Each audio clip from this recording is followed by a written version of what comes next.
November மாதம் 22ஆம் தேதி, பொதுக்காலம், 33ஆம் வாரம், வெள்ளிக்கிழமை. முதல் வாசகம்.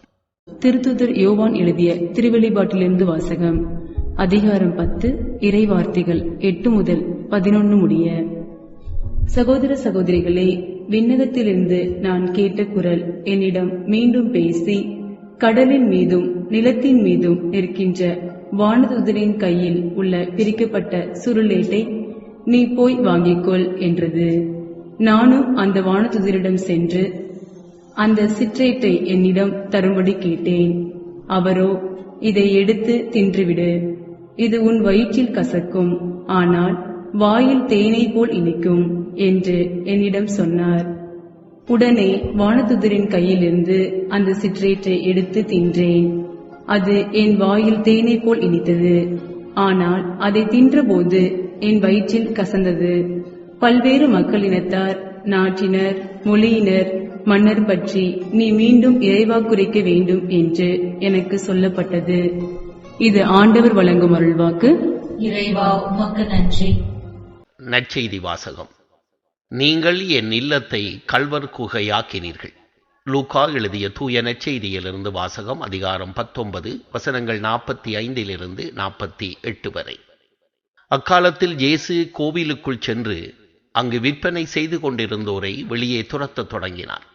அவர்களிடம், என் இல்லம் இறைவேண்டலின் வீடு என்று மறைநூலில் எழுதியுள்ளதே, ஆனால் நீங்கள் இதை கள்வர் குகையாக்கினீர்கள் என்று கூறினார்.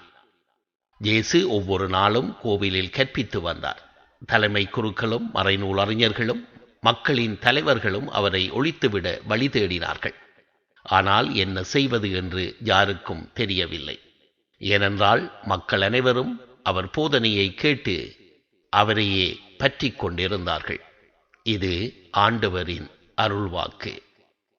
கிறிஸ்துவே, உமக்கு புகழ். பிரியமானவர்களே, இன்றைய முதல் வாசகத்தில் வானதூதரின் கையில் இருந்த சுருளேட்டை யோவான் வாங்கி அதை உண்டபோது அது வாயில் தேனை போல இணைத்ததாகவும் வயிற்றில் கசப்பாக இருந்ததாகவும் வாசிக்கின்றோம். சுருளேடு இறைவார்த்தைக்கு அடையாளமாக இருக்கிறது. எனவேதான் யோவான் சுருளேட்டை உண்டவுடன் இறைவாக்குரைக்க வேண்டும் என்ற செய்தி அவருக்கு தரப்பட்டது. இனிப்பும் கசப்பும் இறைவார்த்தையின் இரு பரிமாணங்களை நமக்கு சுட்டிக்காட்டுகின்றன. இனிப்பு என்பது இறைவார்த்தையின் ஆறுதல் அளிக்கும் பரிமாணத்திற்கு அடையாளமாகவும், கசப்பு என்பது இறைவார்த்தையின் நம்மையே சவாலுக்கு உட்படுத்தி நம்மை தூய்மைப்படுத்திக் கொள்ள அழைப்பு விடுக்கும் பரிமாணத்திற்கு அடையாளமாகவும் இருக்கின்றன. இறைமகன் இயேசுவின் வாழ்வை நோக்கும் போது நாம் இதை கண்டுகொள்கிறோம். தன்னை தேடி வந்தவர்களுக்கு இறைவார்த்தையின் ஆறுதல் அளிக்கும் பரிமாணத்தை அவர் வெளிப்படுத்தினார். பல்வேறுபட்ட புதுமைகள் செய்து அவர்களது உடல் நோய்களை போக்கினார். கடவுளது மன்னிப்பை வெளிப்படுத்தி கடவுளது அன்பு எப்படிப்பட்டது என்பதை சுவைக்கச் செய்தார். அப்பத்தை பலுகி பலரும் உண்ணச் செய்து கடவுளின் தாராள மனதை வெளிப்படுத்தினார். இப்படிப்பட்ட ஆறுதல் அளிக்கும் பரிமாணத்தால் ஈர்க்கப்பட்டு அவரோடு உடன் பயணிக்க ஆரம்பித்தவர்களுக்கு இறைவார்த்தையின் அடுத்த பரிமாணத்தை வெளிப்படுத்த அவர் ஆரம்பித்தார். சுயத்திற்கும் அகந்தைக்கும் பற்றுக்கும் சாக வேண்டும் என்பதை சுட்டிக்காட்டினார். தன் வாழ்வை இழப்பவர்தான் வாழ்வை கண்டுகொள்ள முடியும் என்றார். துன்பத்திற்கு தயாராக இருப்பவர்கள்தான் கடவுளின் உண்மை சீடராக இருக்க முடியும் என்றார்.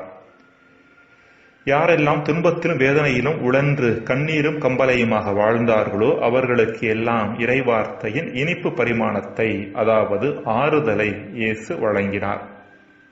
யாரெல்லாம் அகந்தையிலும் ஆணவத்திலும் சிக்கி தங்களுக்கும் பிறருக்கும் பிரச்சனையாக இருந்தார்களோ அவர்களுக்கு எல்லாம் இறைவார்த்தையின் கசப்பு பரிமாணத்தை, அதாவது தங்களையே தூய்மையாக்கிக் கொள்வதற்கான அழைப்பை வழங்கினார். இதைத்தான் இன்றைய நற்செய்தியில் நாம் வாசிக்கிறோம்.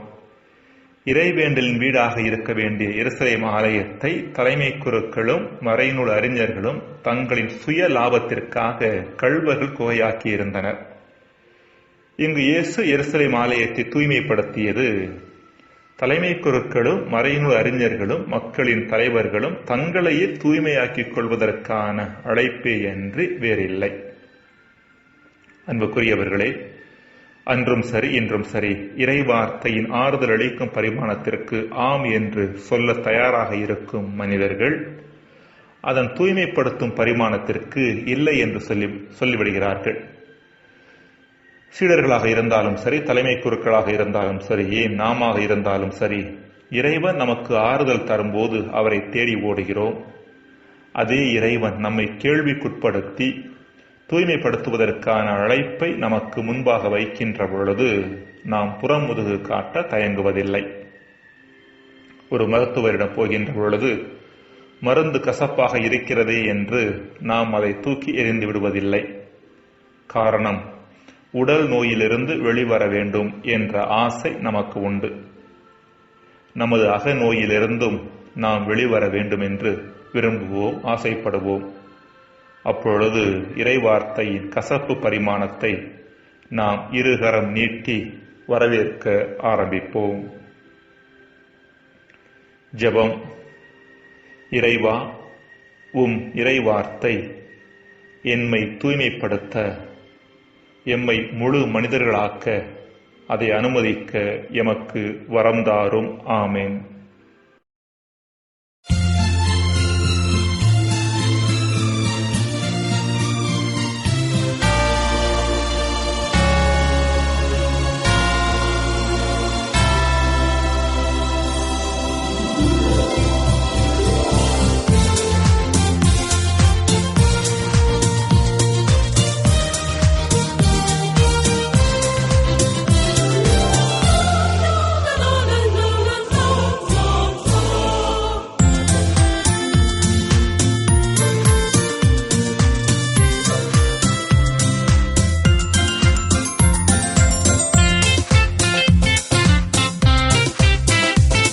என் தந்தையின் இல்லத்தை கள்வரின் கூடமாய் மாற்றாதே, என் தந்தையின் இல்லத்தை கள்வரின் கூடமாய் மாற்றாதே.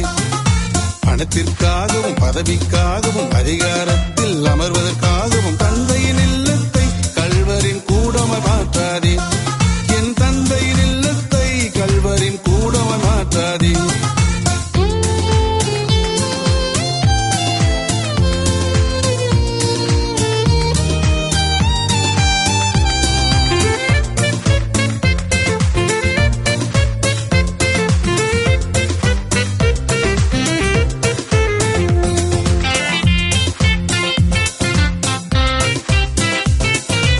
ஆசை ஆசை பேராசை, ஆசை ஆசை பேராசை. கோயில் கட்டி கோபுரம் எழுப்பி வணிக வளாகமாய் கோயிலை மாற்றி வழிபாடுகளிலே வியாபாரத்தை புகுத்தி ஆவியின் ஆலயம் உடலதை மறந்து நுகர்பொருள் எனவே அதனையும் சிதைத்து கல்வி பணியில் கொள்ளை லாபம் அடித்து வசதியற்றோருக்கு வாய்ப்புகள் மறுத்து வங்கி கணக்குகள் போலியில் வைத்து பினாமி பெயரில் சொத்துகள் குவித்து ஏழை எளியவர் வயிற்றினில் அடித்து கந்தையின் இல்லத்தை கள்வரின் கூடமாய் மாற்றாதே, என் தந்தையின் இல்லத்தை கள்வரின் கூடமாய் மாற்றாதே. பணத்திற்காகவும் பதவிக்காகவும் அதிகாரத்தில் அமர்வதற்காகவும் தந்தையின் இல்லத்தை கள்வரின் கூடமாய் மாற்றாதே, என் தந்தையின் இல்லத்தை கள்வரின் கூடமாய் மாற்றாதே.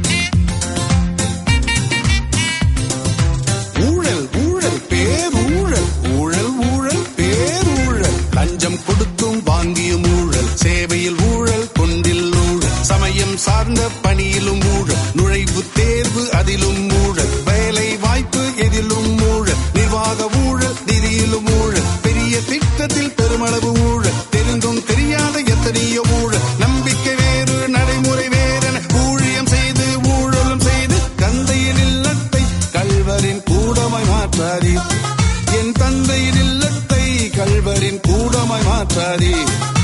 பணத்திற்காகவும் பதவிக்காகவும் அதிகாரத்தில் அமர்வதற்காகவும் தந்தையின் இல்லத்தை கள்வரின் கூடமாய் மாற்றாதே, என் தந்தையின் இல்லத்தை கள்வரின் கூடமாய் மாற்றாதே.